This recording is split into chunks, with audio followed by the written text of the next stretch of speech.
अस्सलाम वालेकुम नाज़रीन, मैं हूं एम.ए. वाजिद। 7H न्यूज़ में आपका खैर मकदम है। उड़ीसा के शहर बालासुर में मौजूद उत्कल बाल आश्रम में शजरकारी मुहिम का आगाज़ किया गया।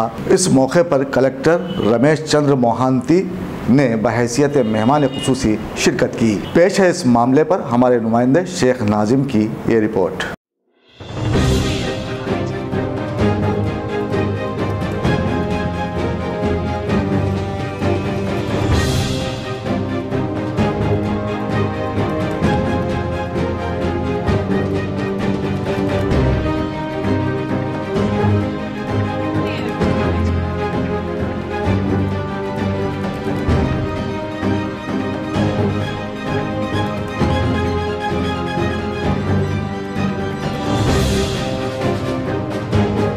देखते रहिए 7H न्यूज़, आपकी आवाज़।